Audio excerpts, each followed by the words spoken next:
Hi, everyone, and welcome to the Gold Hoops and God podcast. I'm your host, Dr. Guerra. This is season 2, and we are doing interviews. So I'm very excited today. I'm going to be interviewing the amazing Brenda Vaca. Brenda is a longtime friend. She currently is working on an amazing new project with her publishing house called Riot of Roses. She's had many, many lives, so I know she has a lot of wisdom to share with us. It'll be a lot of fun. We have known each other for many years, so I'm super excited to be able to interview her and share her with you all. Hi, Hi, Brenda. Lauren. Hi, Dr. G. Great to be here in your studio. I'm so excited to do this and to see your beautiful face on camera. And thank you for inviting me to be a part of this interview series. Yes, absolutely. Thank you so much, Brenda. So, Brenda and I were both from LA, like LA. Born and raised. And so we have a lot in common as far as like our backgrounds and histories and things. And we actually met each other initially in Berkeley. So we both attended the Graduate Theological Union and we had class together. And if I'm not mistaken, the class that we had together was about Job and the book of Yes, Job. And it so happened that our professor, shout out to Dr. Jeffrey Kwan, Dr. Kwan. he was going through many trials and tribulations that semester. It was unreal for us as students. Like we're like, he's really like our real life Job right now. It was crazy. And so seminary had a lot of twists and turns, a lot of incredible people that I got to meet there. But that's how I initially met Brenda. So, do you want to kind of take over about your Bay Area chapter to begin to start us off? Yeah, for sure. So, yeah, I think it was, we were trying to remember right before we started the video what year we met. And I think it was 2006, 2005, Sounds like right. Yeah. 2006. Yeah. I remember being one of very few Latinas at the Graduate Theological Union. Mhm. My specific school was Pacific School of Religion, Mhm. Mhm. interdenominational, not very diverse. And then I remember seeing you in a very small, tiny classroom about the Book of Job, which Right. was so intense. But really amazing to meet you. Yeah, I think I lived in the Bay for like 20 years. Did my Wow. undergraduate there, and then I did Mhm. a double master's at the GTU. And then I was a pastor for like over a decade when we Yeah. first were getting to know each other. So Yes. many Yes. lifetimes ago. Many lifetimes ago, and that's definitely something that I want to touch upon today with you. So, um, let's kind of start off talking first about identity. I think that, as you mentioned, like there's not a lot of Latinas who do graduate work, and just that identity of being Mexican American, being from LA. If you can share a little bit about that, and then we'll kind of move into what it means to be a Latina pastor, and then all of the many things that you've done since that time period. Absolutely. Yeah, so identity, I've for as since I was a young person, Hmm. I would say like teens, um, I've always identified as Chicana, Chicana with an Hmm. X. And Hmm. I used to go like this, Chicana with an X. Oh My, yeah, my yeah. brother is an alum of UC Berkeley. I totally followed him up there, and I Perfect. remember he was taking Chicano studies classes, and he would send me the books, or he would bring back the books after his semester. Perfect. So he's a teacher, teaches at Franklin. Excellent. Well done, Yeah, brother. Well done. well done, brother. So he's always been the person in my life that would assign books to me, like, hey, check this out. And I love he'd it. give me reading lists in the summertime. And he did that with his Chicano studies classes. So I always had this understanding of myself at a fairly young age, at formative years as a Mm. Chicana. Went to Berkeley, even more so, like that identity Oh yeah. just became more and more part Cemented. of who I am. And then I ended up in seminary, and there was no Chicanas. There was no one identifying as Chicana when I first got there. Right. So became Latina, right? Like that was kind of the word that was Ah, put upon the names, the me, the labels. name, Yep. the Yep. labels, Yep. Yep. Yep. Yep. exactly. Hmm. And then I became a pastor. I joined a particular very white denomination. Very structured denomination, United Methodist Church, and the Hmm. word that they love to use is Hispanic, Oh, which, you which is know, loaded itself. Yes. Yes. super Yes. Yes. loaded. all the Chicanos and Chicanas Wow. I know would say like, "Who's panic?" You know, like there's that always that retort. Oh, wow. But that was the category that was Amazing. available. But I remember I would push back and people would push back on it. And there was just always a lot of tension Mhm, around mhm, identity. But mhm. Chicana's an identity that I completely connect with. And I love it. Mhm. it's home to me. It's again part of those formative years. It's political identity. For me, it's also Absolutely. a creative identity, and it's ultimately an identity that connects me to my Mhm. indigenous roots that I've had to recover, right, over the Yes. years, and Yes, yes, yes. continuously I'm still excavating, Mhm. trying to figure out like, yeah, where are my people from? Who, Mhm. they're not just this thing called Hispanic. They're not Mhm. just this thing, Mhm. you know, Mhm. this identity that others want to put on us. So currently still excavating, Yeah, but absolutely. very comfortable with the word Chicana, with that I love it. identification. Yeah. I love it. Yeah, it is like a process of recovering roots, uncovering roots, and it's true. Each of those labels has a significant meaning or bent to it, if you will, right? Right. Using Latina versus Latinx, Hmm. versus Latinx versus pardon, Hispanic. They each kind of symbolize something different, right? Absolutely. Versus someone who, for example, like most often I try to say, oh, I'm Guatemalan Ecuadorian, right? Hmm. I kind of like specify, I'm not, because yeah, that's the thing. It's like the word Hispanic or Latino, they're helpful to a degree, but then it becomes like a catch-all. It becomes like this Exactly. hodgepodge melting pot where the nuances and the differences Hmm. between the Latin American countries, Caribbean countries, etc., it just gets mishmashed all together. Exactly. And so it's an issue. And Right. I completely understand. So it's interesting, like similarly, although my background is a little bit different, reading, for example, like Gloria Anzaldúa, Sandra Hmm. Cisneros, all of these key figures in Chicana literature, I was like, oh wow, this is amazing. Like Right. now this is connecting, right? Like now the Exactly. dots are connecting. Now it's starting to make sense, right? Hmm. And so funny enough, I'm sure folks know, like I teach at UCLA in the Chicanx and Central American Studies department. So that, you know, has been transformative for me, to Right. be a professor in that space, to talk with students, having them share, the ups and downs, right? The struggles with Hmm. identity. A lot of them have come to Los Angeles from other cities, other states, etc. So it's a bit of a learning curve, to be in a new Right. area and to be in a new space. But it's amazing. Yeah, it's fantastic. I think ethnic studies is so powerful and so Yes. empowering. And it's fascinating how so many of my students will be like, how come I never heard of this? How come I never heard of this? How Right. come I was never shown this history? How come no one told me? Hmm. Right? So for example, one of the books that I usually include in my courses, it's called Central American Forgotten History, I think, is Central American History, Forgotten History. It's by Aviva Chomsky. I think it's Chomsky's daughter, if I'm not mistaken, Noam Chomsky's daughter. Hmm. And she really goes in, Wow. giving the nitty gritty, especially like U.S. involvement, right? Which is Right. Hmm. very uncomfortable. Uncomfortable as a U.S. born, Yes. Guatemalan. It's very uncomfortable to find out the history, right? Right. But it's one of those things like it cannot be unseen. Like once you know, Absolutely. it cannot be unseen. So Hmm. yeah, I appreciate what you've shared. And it's true, like it's very much a journey. So I would love to hear, as far as like, let's see. So I'm going to kind of use the terms like external and internal, right? So we Hmm. have kind of like the external shifts that you made, Hmm. right? From you were, as you mentioned, you were a pastor for many years, Right. and then you got into real estate, Yes, I did. Los Angeles real estate. Oh my God, right? Selling Hollywood, right? Very exciting. It was rough. It was rough. You're going to tell me about it.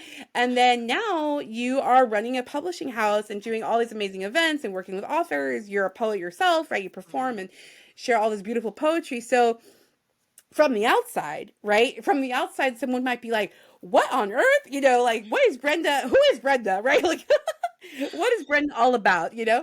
Many hats, many, many hats. And so So many hats.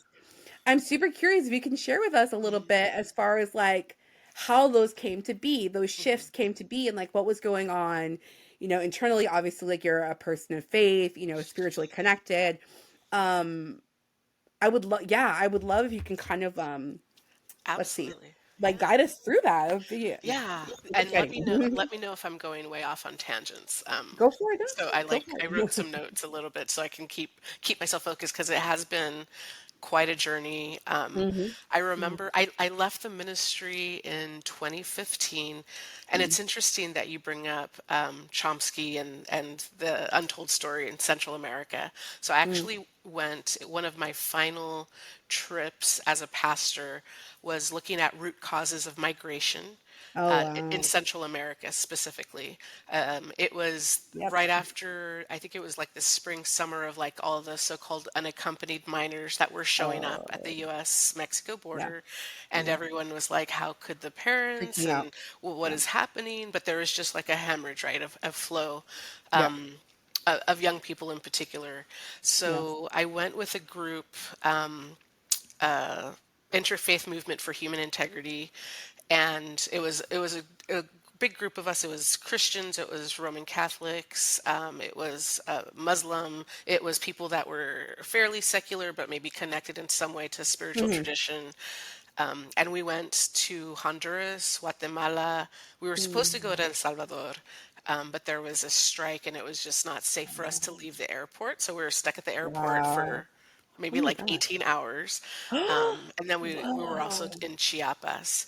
Oh, And wow. when That's and we vi- intense. it was really intense. That's a trip, It was like that is a yes. life-changing trip. Like already, without even telling the details, like, oh yeah, oh yeah. Yeah, and it Wow. was just 10 days. It was 10 days, but it Wow. completely, Intense. in an early biography as a writer, I Mm, always name that because it changed the course of my life. Because I mm, was in the ministry, I was in it to win it, I right, was on trajectory toward right, leadership, right. and and then I left the ministry right after I came back from Central America because what I heard there, we visited a lot of different community groups, community like church groups, faith groups, and these were across the different traditions, Christian traditions, Mhm, in Honduras, Guatemala, Chiapas, and I would just hear these heartbreaking stories of not just U.S. involvement, but U.S. church involvement in some of the atrocities that were committed during Central American wars. mm, And then just learning even more history about and I've still been doing research, and it's hard to find information about mhm, this thing called the Cincinnati Plan. It was during mm, the Mexican Revolution. Cincinnati Plan happened in Cincinnati, Ohio. mhm. Many of the mainline traditions, Christian traditions, got together and basically cut Latin America like a pie. Methodists go here, Lutherans go there, and it was kind of like a Wow. battle against the Catholic Church to a certain Domination, degree, yeah, right? yeah. Wow. Territory, power, control, territory. And I just felt, I mean, I had always felt, I was raised in a white church, which Mm, was unusual as a Chicana. And that's another whole story, but my parents, half of my family is Pentecostal, half is Roman Catholic, and my oh, parents raised interesting. us in a white class church in the neighborhood. Mm, It had like a vacation Bible study mhm, program, and we mhm, got mhm. bussed in. So, and that was the church we Wow. were raised in. So I always felt like in and out of the Mhm, tradition, but I fell in love with the story, with the Jesus story. I fell in love with the stories of the prophets. I mm, just fell in. I'm a story person. I'm a book person. mhm, So that's just mhm. always been part of my upbringing. Yeah. So then Wow. hearing how the church had just and I had known on like the historical Like superficial surface book level. level Mhm, mhm, about mhm. colonization and conquest and all of these atrocities, the Chicano studies traditions that I had studied, Right.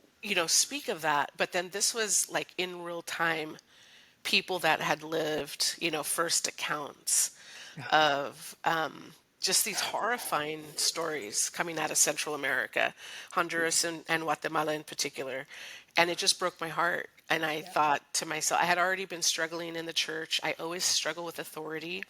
Mm. I get in trouble because I don't follow protocol very well. and Same I, girl, and same. damn it, right? And damn it, I'm not a Hispanic. So all these things, Yeah. I was kind of screwed It's out a the lot. door to a certain degree, Mhm, mhm, and mhm. put on a pedestal, and then also chained and roped. It felt like, the collar Wow. sometimes felt like a gag around my throat. Ooh, There was other times where it was very intense. liberating, like Mm, the decolonized story of Christ to me is very liberating. Yeah. You know, liberation theology, so empowering. Yes. Mhm. Mujerista theology, sign Mhm. me up, Mhm. you know. Mhm. Mhm. But then these other levels were just so devastating, and I couldn't reconcile it. My Wow. That anxiety makes went sense. through the roof. I was Whew. like, I cannot operate and live. This is not I what I can't do signed up this. for. Live this Yeah. way. So I gave up everything. I surrendered. I initially took a leave. People went ahead and gossiped about why I left, you As know, they do. As they do. as they do. No matter what. Like, oh gosh. Yeah, and then they As I sip tea. That was that was some tea, girl. chismosos. The Yeah. teas, the chismosos and the chismosas, they were Yep. like, and I was just left alone. Like, some Wow. people reached out to Like me, mostly abandoned, kind of like she's abandoned, got yeah, wow. mostly laity. Some pastor friends would stay in Jeez. touch, but very much like distance. The distance was there. The bishop, who I will not name, but if you know, you know, essentially Mhm. blackballed me and said that I left the church entirely, which I had not done. But it just kind of closed Presenting the a different door, story. Yeah. told a different story. And that's a pattern Jeez. that she does, that she has. And of course, she happens to be Chicana herself. Oh, So if you know, you really know now. yo, you know exactly who that is. Yeah. I'm so So sorry, friend. That is it was so heartbreaking. just like Yeah. heartbreaking on so many levels. It was when I was praying about it because it was a struggle to leave. Sure. The word I kept hearing was Exodus, Woo! and yeah, Wow. over and over. And We know that story. It's we know into that the story. wilderness we go. Like, Into oh the my gosh. wilderness. Yeah. Amazing. Wow. That's so deep. That's so deep. And I Wow. was binging on Bob Marley, um, and Freedom song, girl. You needed that freedom freedom song, song. redemption song, like all of Redemption. it. Absolutely. Yeah, I felt carried out. I felt guided out, just Mm, the same way I felt yeah. guided into the ministry, and that's a whole other story for a whole other time. Sure. I Yeah. felt guided out by Out. spirit of Time the was done. Yeah. church. Yeah. Um, but it Whew. was hard. It took me to like Yeah. 2 years to fully surrender. And even Mm. when I To make peace surrendered with my it. ordination, I wrote a Wow. letter. Apparently, I wrote it incorrectly, and they had to correct my language on how to say "I fucking quit." Can I say that on this podcast? I'm sorry. Yes. Oh my God. So that was interesting. So that to me was just like, oh yes, it's time to go. It's been time. Amen. So, ooh, I forgot I was at the library cussing up a storm. That's okay. So then I needed to work. And I Mhm. actually, in the hard times, I actually did Lyft. I drove for Lyft. So I was a I cabbie. remember you. I Um, can't. and You've it's done not it on my, all, Fred. I've done it You've all, done it girl. all. And I Yeah. collected even more stories. And Oh yeah. my last ministry job, I did a lot of traveling. I was a missionary. I hate to say that, but because it's such an ugly word. But I was a missionary with a lot Mm, of baggage, right? mm, And it handled my wanderlust, because when you travel a lot for work, like I was yeah. traveling out of state 2 to 3 times a month, Mm, and so driving around with Lyft kind of helped me process a lot of things, right? yeah. Yeah. And I'm in LA again. I had moved from the Bay Area at that point to LA, Mhm. and started taking real estate classes. And I don't know how I ended up. I feel like it might have been a fortune cookie. Mm. You're so funny. I think What? it was a fortune cookie. Yeah. And I was watching a lot of those like rehab shows that you rehabilitate your Oh my home kind of, which I love Property those. Brothers and things. Oh no. Oh my. So you're telling me HGTV HGTV. HGTV on the and Panda airplane. Express or something were the ones that Yes. So I I was doing cannot. that. I cannot. And then I got a freaking But that you're fortune too much. cookie. And again, I'm like always looking for signs. Yes, Signs, signs and synchronicities. synchronicities, Yeah. guidance from spirit. Yep. And I Yep. took that as a sign. And actually, I believe it was. I got Yeah. my license. Why not? My first transaction was a double. I represented sellers, and I found them their new home, and Oh I wow. was the top producer that month, and I I was love it. totally brand new, I and love people it. were giving me the side eye left. My broker Of loved course, me. like this new girl. Of course. How's a new girl like sweeping up in here? Like, of course, yeah. The Yeah, haters gonna hate, Brenda. the haters gonna We're hate. seeing the pattern. We're seeing the Yeah. pattern. The hater's gonna hate. Yeah, no matter what you do.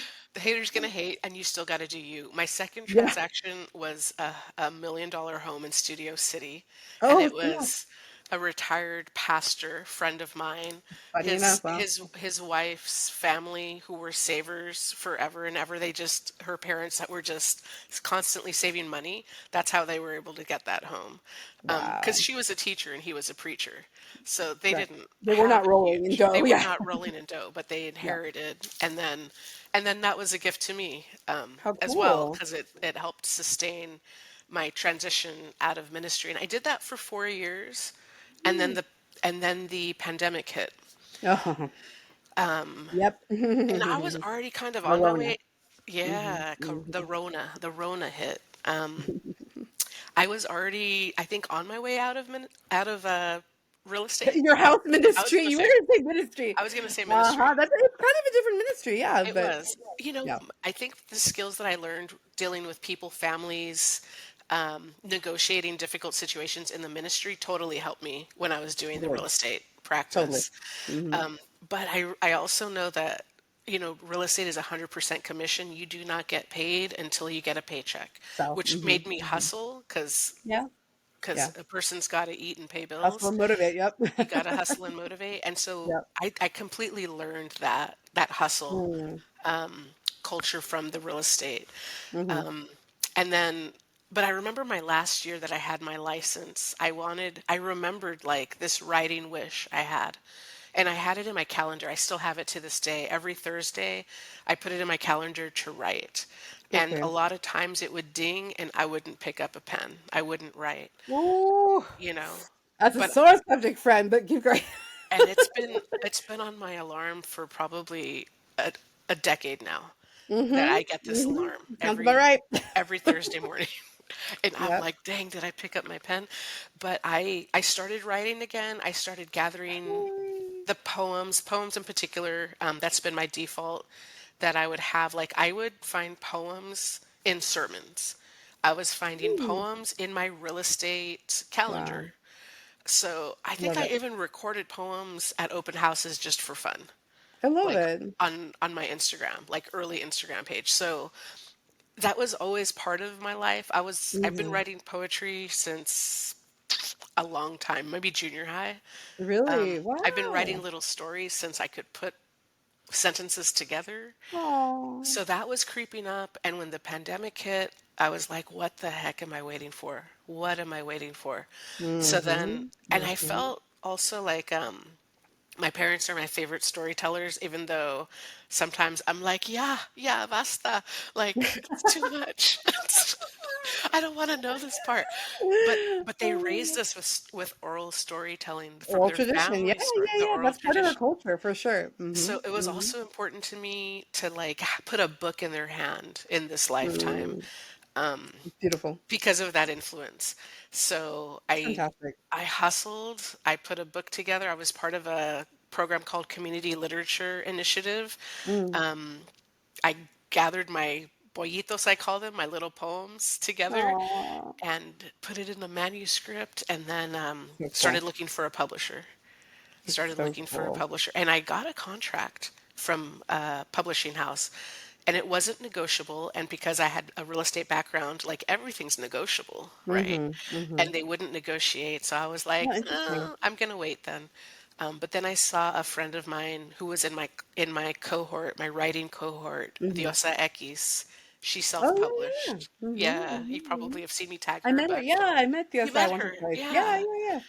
I have since published Diosa, It's so cool. but I saw her do it, and I was like, I can do it too. I can do it. Good I for can do it you. too. I was 44, 45 at the time. So like that critical year, that 44 year, that's the year the pandemic hit, and 44 to me is a big number, an important number. Mm, So, and it's a builder's number. So I decided to I love not it. just self-publish, but to set up a publishing house, because So I cool. wanted to end up in a library.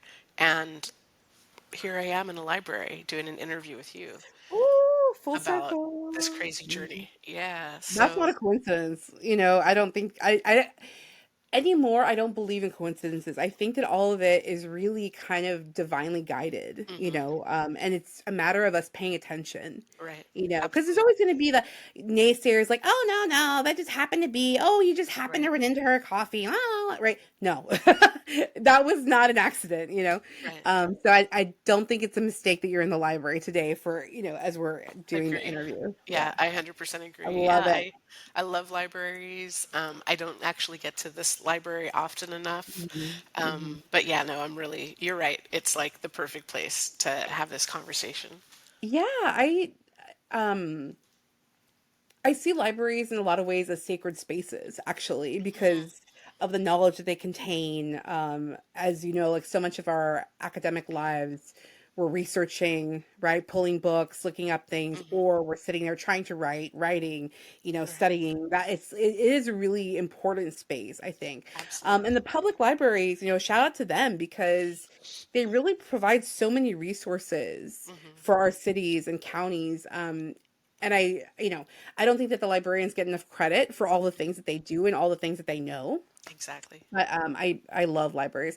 And circling back for a second to the book question. So it's funny, like I graduated with with a doctoral program. I finished up a while ago. We won't say exactly which year, but it's been a minute.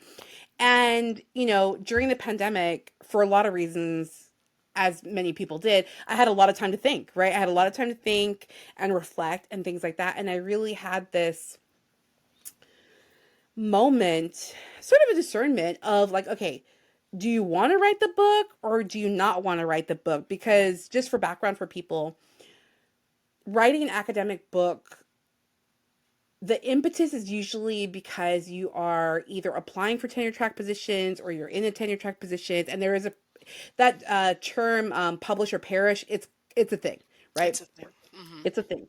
And so I was trying to decide, like, do I want to write something? Am I pressuring myself, just because? Is it external pressure? I was trying to like discern like what's really going on, what's really going on. And I came to conclusions like, no, I need to write something Hmm. for myself, right? Like as like a life goal and a life mission, I feel like it's incomplete. Like Right. I have to publish something, you Hmm. know? And so that has stayed with me. And funny enough, earlier today I signed up to be a part of this like writing group check-in, and so it's like that desire is still there. In other words, that's a long way of saying like the desire is still there, Hmm. and really like you have to answer the call. Yes. You know what I mean? Like your alarm, like it will keep dinging every day, every day until you answer, right? Right. Yeah, so it's really fascinating when you, again, like when you start paying attention, you're like, yeah, I need to Yeah. do this, right? Absolutely. Um, For me, it also was affecting like my anxiety. Like if sure. if I don't pay attention to my writing practice, I'm a more anxious person, more anxious, Mhm. destabilized person. Mhm. Creators have to create, you know. Yeah. So whether it's like even a quick little poem, you're writing a couple of pages, Yes. one of the mentors I know he talks about read every day, write every day, and it's I a love it. great practice. And I don't always reach that goal, but it happens more often than not. I love it. And I definitely feel like my most natural self when I am creating words, right, or putting Mhm. words together. Mhm. Mhm. Mhm. Yeah, I think for me, I've mentioned this before. Like I struggle with perfectionism, and so writing is a process. Like that was one of the biggest lessons, right? Like writing is a process. Having several edits is normal. Like it's Right. okay, right? Like it's okay to have several drafts. It's okay to edit. It's okay to pivot, right? That's okay. Hmm. It's part of the process. And so I think for me, like just getting very comfortable with that has been, part of my growth, part of my challenge, I guess you could say. Hmm. But yeah, that's It's still exciting. calling you. It's still calling you. I can tell. I know you, so It is. Yeah, yeah, yeah. No, it so is. And it's yeah. so funny. Like I definitely, without giving too much away, I definitely have shifted like my original idea a little bit. Um, to where now I think I'm going to be coming at the same concept but from a different angle. Hmm. And now I think it is going to be much more Central American focus, Central America / Central American diaspora. Um, And I think it'll be good. I think I it'll be think it's good. going to be beautiful. Like the Thank voices, you. when I went to Central America, I completely fell in love. And for Yay. me, I think that like the indigenous spirit that lived in me Yeah. really woke up Mm, in the waters in Honduras. Like that, I love it. I was like baptized new again into this Mm, other creature, right, mm. of who we have always been. So I think, the Yeah. strange travels of a Chicana in Mayan Yeah. community, like I have nothing but love for Central America, Yeah. and we need more stories. It's true, 100%. and that's a big part of it, right? Is like the absence of Central American voices. We're just now Hmm. starting, Central American studies, Central American voices, scholars, things like that. And so, yeah, I don't know. It's deep, right? I feel like it would be a very cool way to honor my family, like Yes. especially like my mom's side, because that's my Guatemalan side. Hmm. My grandpa, he was a tailor, and he risked his Hmm. life, immigrated, came to Los Angeles, worked hard, saved up money, and then brought my grandmother and then my two eldest aunts, and then they built their family expanded here in LA. But yeah, just thinking about him and thinking about their very, very humble beginnings, Hmm. it's like, and then his granddaughter has a PhD. You know what I mean? It's like, yeah, you rest in peace. They've passed on Yeah. now, but my grandparents have passed on both sides. But even still, I'm like, I think it would be really cool. I think it'd be really amazing. So I that's something absolutely that agree. is in the Y- works. Absolutely. I'm so glad to hear that it's in the works, and I'll kind of I didn't touch too much about like the publishing, but I will say that my publishing house, what's important to me and what's Mhm. important, I think, to the writers that I've worked with so far is we're publishing historically silenced voices and narratives. Ooh, yeah. So, and you're right, like we're not always hearing the voices de Guatemala or Guatemala Hmm. America. We're not always hearing them. We're not always Not at seeing them all. on our bookshelves. Where are they Right. in the libraries? Are we studying them at colleges, universities? So and Hmm. we need to be documenting our stories. We're also just Yeah. super historically undocumented, not just our political status, right, or our citizen status, Undocumented but like in our every way. stories, Hmm. right? Hmm. And we have Hmm. stories, and we come from Oh very yeah. powerful oral storytelling Traditions. Yeah. traditions. And so Yeah. for me, like that is a passion project, is I love it. documenting these stories, not just my own stories, but also creating spaces for others to document their stories. So I like to tell people, have ISBNs. I have ISBNs. Like, who wants an ISBN? Let's get. I love And it. and and I also can, I vibe with the writers. A lot of them do zines or very Hmm. untraditional publishing where Hmm. they hate ISBNs. They're like, whatever, Oh, we don't funny. need to That's be. good. And I can vibe with that too. But damn it, I want to be in the libraries. That to me is so important because that's where I was as a youngster. Yes. And a lot of like people in my family, we were raised in the library. So to me, that's Hmm. important and critical. It's like meet our people where they are. Yes.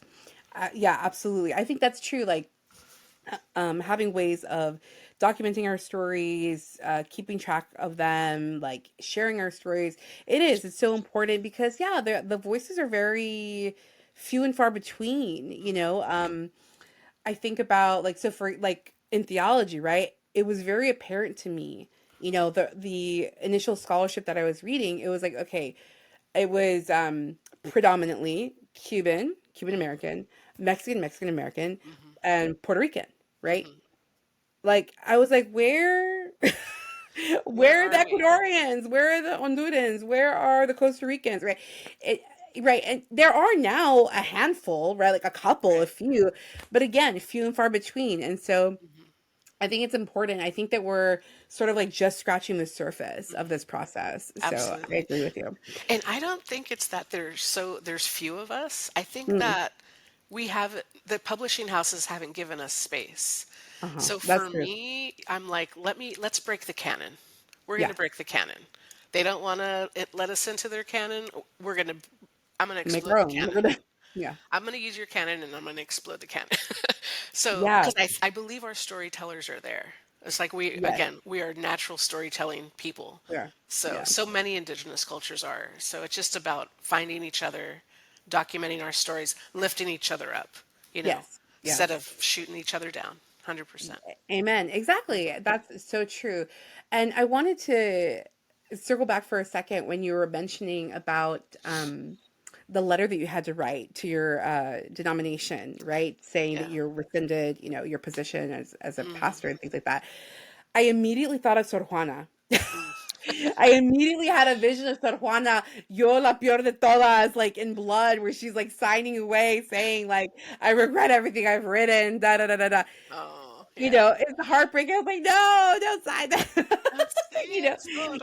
there's something very, I don't know. It's just like the between the church and like this signing of letters and proclamations. I don't know. There's something there that's very, very fascinating to me. It's super interesting.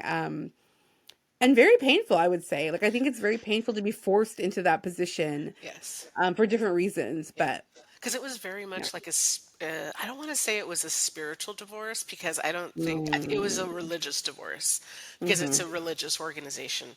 Right. I didn't divorce my spirituality. I feel like my Exactly. You have your spirituality faith. has expanded and Hmm. grown and bloomed over time and deepened as well. But it Yes. was so painful, like being Pastor Brenda or Reverenda Brenda or Yeah. Pastor B for so long and having really beautiful experiences too with the Sure. Yeah. communities that I served and I worked Research. with. Yeah. The institution was awful. I'll just say it like that. And having to deal with them as I was leaving, which was a very painful process, Hmm. was abusive to a certain degree Mm, and regrettable, I think, on their part. I don't yeah. regret leaving. And I didn't rescind my faith. I think I did to this day. Mm, But I know who I am and I know who I yeah. belong to and to whom the community Exactly. that I'm connected with. But yeah, writing Exactly. that letter, I remember hitting send. And then I think I think I had Pandora Radio back then. I put it on and some Smiths breakup song came on. And I Oh my can't god. remember which one. So it was very LA. It was, I can't Oh my remember. Oh god. shoot, I wish I could remember. And when we post it, I probably will find it and I'll tag the song. How about I that? love it. I love it. Oh my But it gosh, was that's very intense, friend. Yeah, crazy I mean, war I can't scenes. imagine. I cannot imagine. Thank you for sharing. Thank you for sharing Yeah. all of that. And so, let's see. I'll let you kind of choose your own adventure here. One of the things that we've talked about or touched on a little bit is indigeneity. So this sense of like, how do we reconnect? So for both of us, we grew up in the United States. And so, like, what are the ways in which you have reconnected to your indigenous past, indigenous roots? So there's that aspect of it. And or we can also talk about growing up, like Mm, childhood, in terms of like, what would you tell your younger self if you could go back in time? mm, And what advice would you give to young Brenda? Let's say like teen Brenda. mm. What advice would you give her for this Oof. journey? We can cover both. We can cover Yeah. either or. It's up to you. I'll do a little bit of both. I'll start with your first I love it. question, the recovery of our indigeneity. So as I mentioned, I was in Honduras when there was just like a deep awakening within Mm, me, and it was already always there. Like I had participated in sweat lodges, specifically when I was in seminary. mm, I feel like I received vision when I was a vision when I participated in a sweat lodge in particular, one in particular. But I think my indigeneity continues to be deepened and rooted in community. So a mm, friend of mine in particular hosts a very small circle, very intimate circle, and so connecting with other like-minded mujeres in particular. Sometimes it's just even a couple of us that's awesome. Yeah. remembering who we are, remembering our ancestors, Mm. calling the corners. It's full moon ceremony. Like Mhm. tonight, Pisces is the full moon is in Oh yeah. Pisces. Oh, Um, you're a Pisces too. I I'm a love it. Oh my god. Pisces, so Yeah. like the emotions are like, Oh yeah. it's turbulent right now. But I think that That's what it is. What's interesting is I have my mom looks very indigenous, yet on Mm. her birth certificate it says white. My My dad, mom too. They put yeah, white for her isn't that identity, even though both of her crazy? parents are Guatemalan, like literally from Guatemala. Yeah, Wild. Yeah. it's so wild, but erasure, right? So it's Hmm. about like, and it's funny that erasure poetry is a thing, which I love, like the Mm. blackout poetry, but I Oh feel like yeah. we're peeling away. It's like recovery Yes. of identity. So paying attention more to like stories of my antepasados, right? Hmm. Be it Hmm. my grandfathers, my grandmothers in particular, because both my grandmothers were very indigenous looking women. Mm. And in fact, that's a vision that I had when I was in a sweat lodge. I Wow. was in the sweat lodge. I think I was down to Tonantzin, like face in the earth, down, trying to stay cool. And I saw myself in a circle of indigenous women, Wow. which was so powerful. And I saw Amazing. Jesus, a very brown Jesus, very Palestinian looking Jewish Jesus, Beautiful. sitting outside the lodge on a rock, just like straight chilling, as Jesus knew how to do. Jesus was straight chilling. Yeah, yeah, yeah. Oh my gosh. That's So for me, incredible. that What a was beautiful vision. That's it really was, intense. and I felt Beautiful. very Wow. reconciled in that moment, and that vision Mm. continues to carry me because I can't deny who I am. I can't deny Yeah, how I was raised. correct. Hmm. And I believe that Jesus was indigenous to his land Hmm. and to his Hmm. people, Hmm. Hmm. so that I think that's how I recover and it continues, right? It's continuing. And in terms of what I would tell young Brenda, be it teenage Brenda or like little Brenda, I would say, Mija, everyone's self-conscious. Everyone in this room is Wow. self-conscious. Like, don't waste any So time beautiful. being self-conscious. Be Hmm. Hmm. yourself, your beautiful self, your full self, and keep writing. Don't Mm. believe that your writing doesn't have merit. Your writing Mhm. is powerful, and you Mhm. were Mhm. created to do that. So I would say probably a combination of that, or maybe give her a 3-point sermon. I don't know, you know.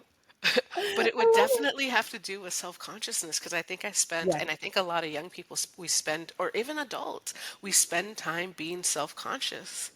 We And waste too now much time. Yes. too much Yes. time in our Yes. heads and it holds us back and it held Yes. me back for a long time. Yes. And at this point I'm like, not anymore. I'm not holding back. I'm going to be who I am. Yeah.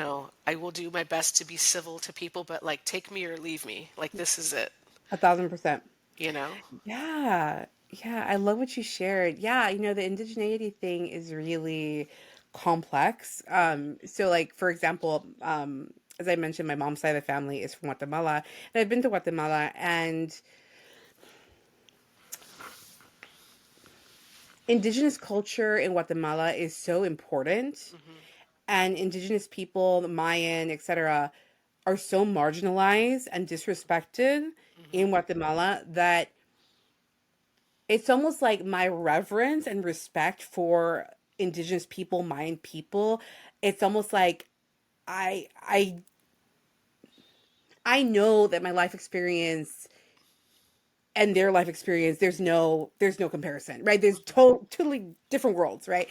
And so it's hard, you know what I mean? Like, as much as I want to connect, as much as I like love Mayan culture, being in Guatemala, all those things, I also know the freaking privilege that I've had, again, comparatively, right?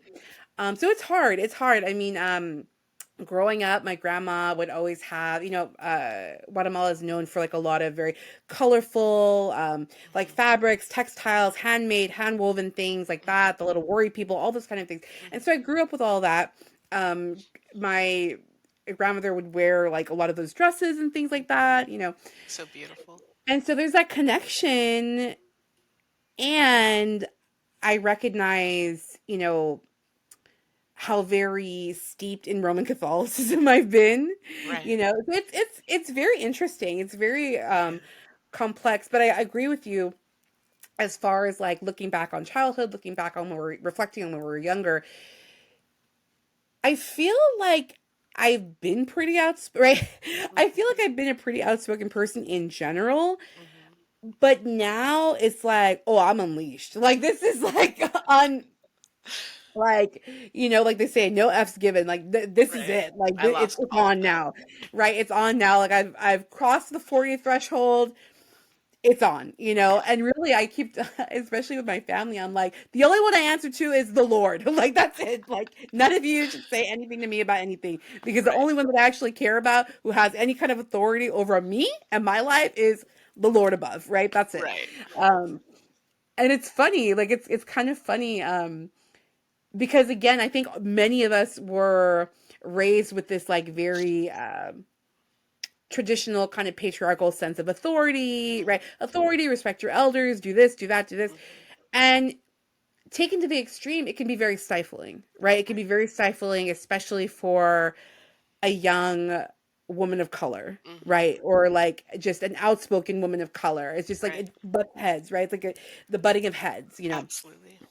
Hmm. Yeah, it's so It fascinating. can be But so painful, and again, and it yeah, can be so liberating because, like you said, both when ends. you Yeah. get to that stage where you have lost all your F's, and I have lost them about three, No four more to different give, times. exactly.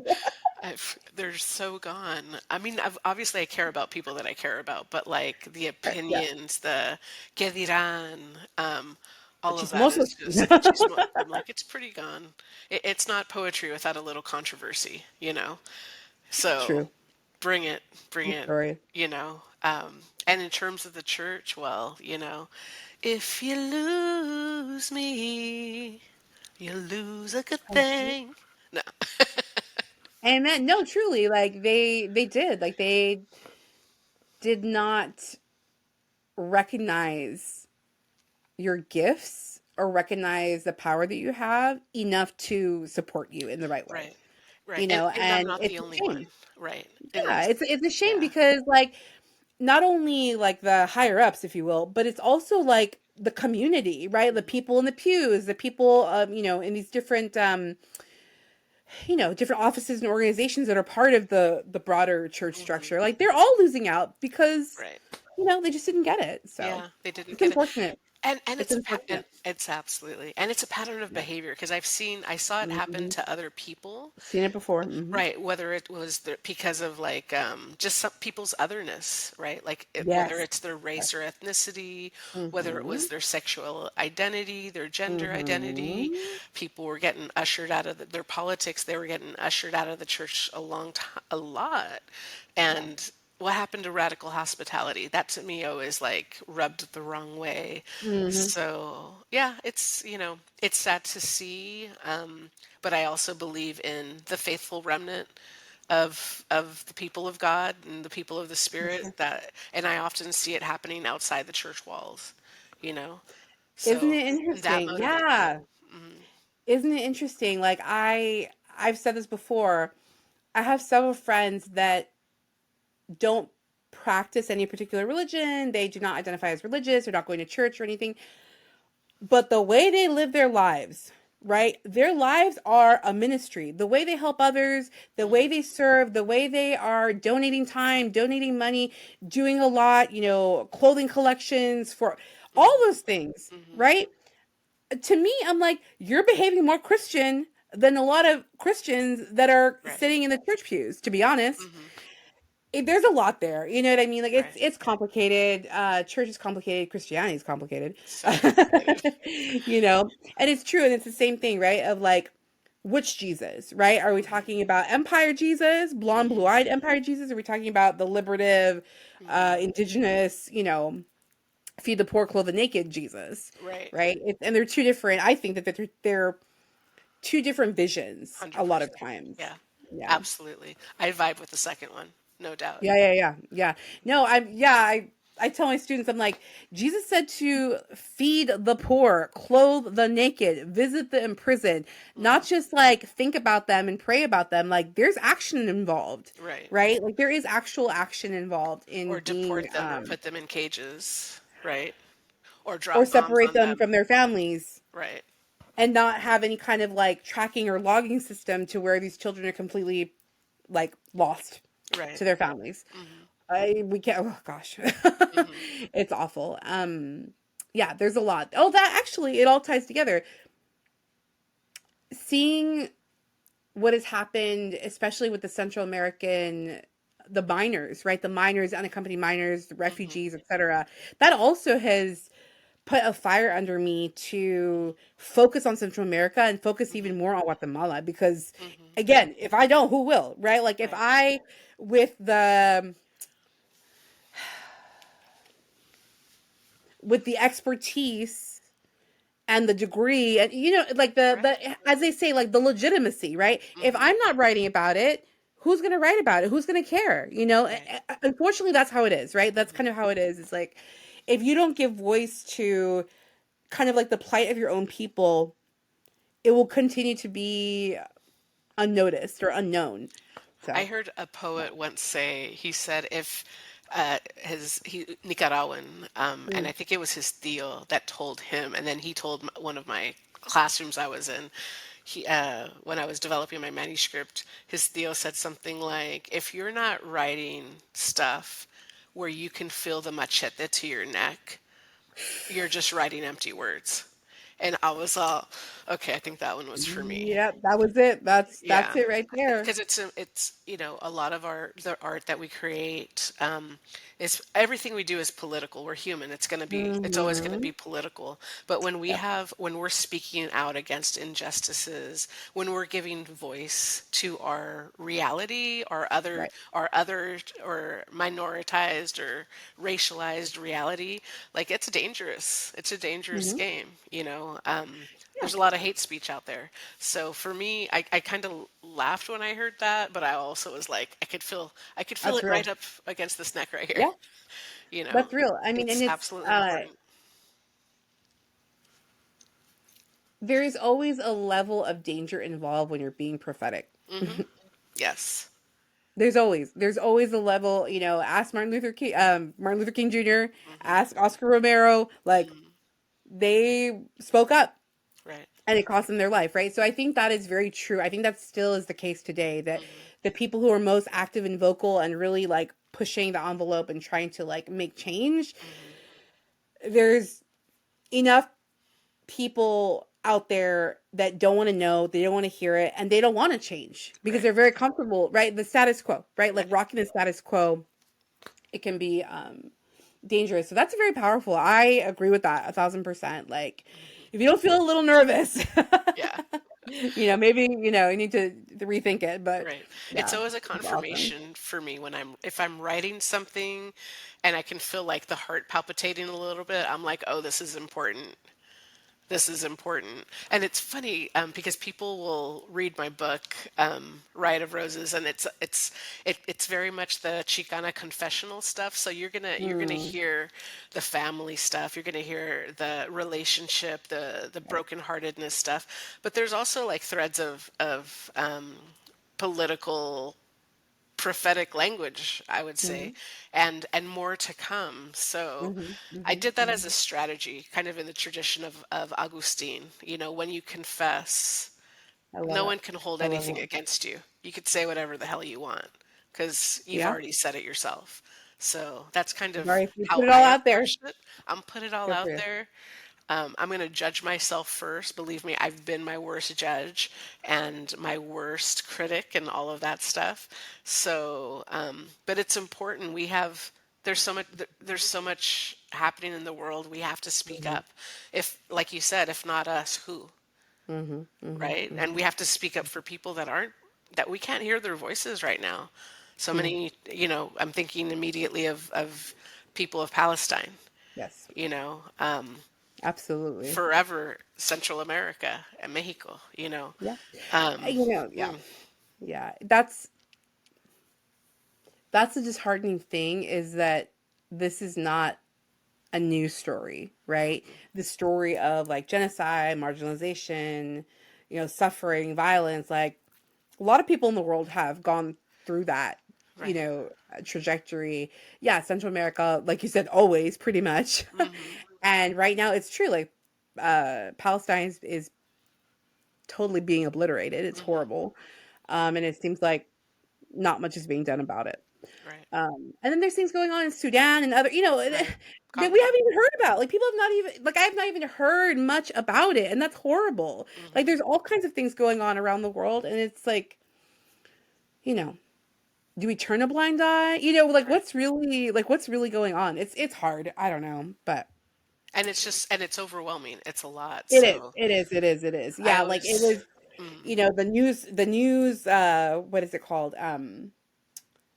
The news cycle, it's meant to create fear, anxiety, pandemonium, right? That's how mhm, the news is not just presented like as informative, it's like sensationalized, right. right?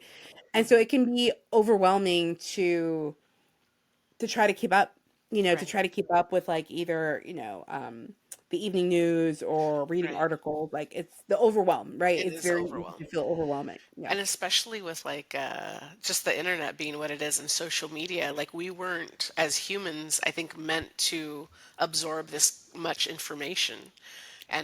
A And lot. it's overload. I remember Christmas in particular, Christmas season, because Christmas is Mm. still important Yeah, to me and my family in our life, in our faith life. sure. It's always been a beautiful time. But it's also, if you read like the Advent lessons, it's also like you brood of vipers, and that felt very real this Woo. year. Yeah. The brood of vipers have been very, very Mm. busy, Mm. but it was also just so heartbreaking. Hmm. The heart of Christ continues to break. And I think Yeah. it's going to keep breaking until it breaks open, like the people of God from all of the Until we really wake up. traditions. Yeah. Yeah, they Yeah. need to wake up. Hmm. Yeah. Hmm. Oh my goodness, friend. We can talk on and on about so many things, There's Lauren. so many things. I love it. I love how you like just dropped a little Augustine in there, you know. Uh, I've been waiting. I was like, where can I drop Augustine? Yes. I love it. I love it. No, I'm definitely an Augustine fan because he was no saint until he became a saint later on. Right. You know, like I always talk about him to my classes or students as like, think of a playboy. Think of a playboy who suddenly had a revelation and Right. then he, changed course and became devoted to God. And that's with all respect. I appreciate, okay. I appreciate that journey, to be honest. Yeah. You know, I like I won't call them fallen angels, but I like people who are imperfect and embrace their imperfection. Hmm. Yeah, It's I like that a real. lot. It's our It's real very real. human journey, and it doesn't happen just once. Like for me, I Hmm. feel like there's been. That's why I say like my faith is expansive, and it I love that. deepens. Like it's not just like one and done. Hmm. Hmm. I'm not a what are they a microwave meal, right? Where it's like bing and it's done. No, it's like this constantly Instant. evolving. Yeah, this devolving thing, I think spirituality is a living thing, and it's Hmm. constantly growing and dying and changing. Right. When right before I published my book, a butterfly landed, like a caterpillar set himself up or herself right at our door, like the threshold of our door. Oh, And really? yeah, it was so crazy. That's And special. the That's beautiful. chrysalis, like we saw the whole process, and it bloomed and it opened like on, I forget exactly what day it was, but it was a pivotal day for me and my writing. So I very Oh, much, but I saw it disintegrate. And I was like, I know what you're going through, friend. Like I'm sorry. Yeah. I too have disintegrated and been made new.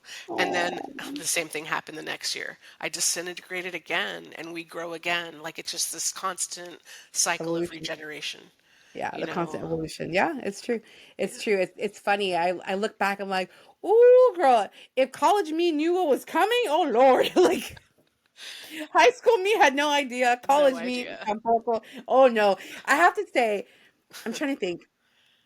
I have to say things got most interesting grad school.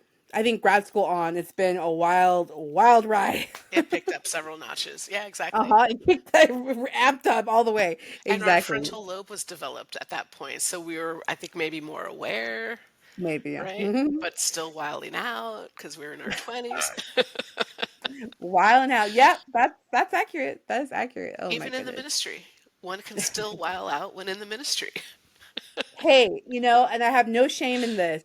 When I was a resident minister at the University of San Francisco, I would go to church Okay, Mass, Catholic Mass. It's a Jesuit institution. And then I'd go to Church Street, meaning I would go out in the Castro and dance with my That's friends. right. And they would, and I believe there And was it's like all a good. club called And I Church. felt Yeah. like I felt so content and I felt myself. Hmm. Right? Those two were not in conflict. I felt myself. I loved it. I thought it was awesome.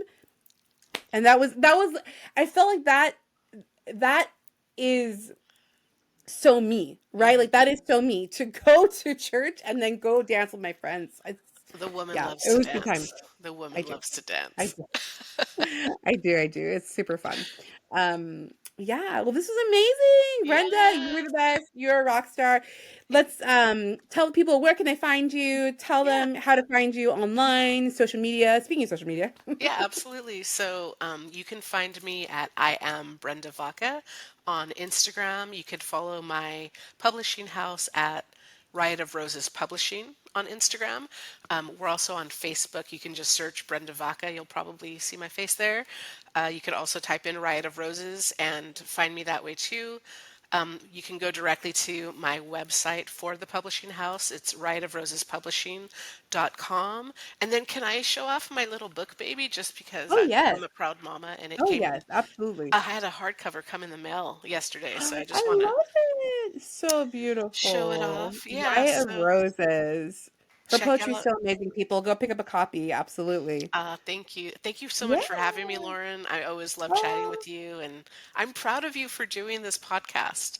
thank Way you. to go, and keep telling your story. I look forward to the many books that you're going to write.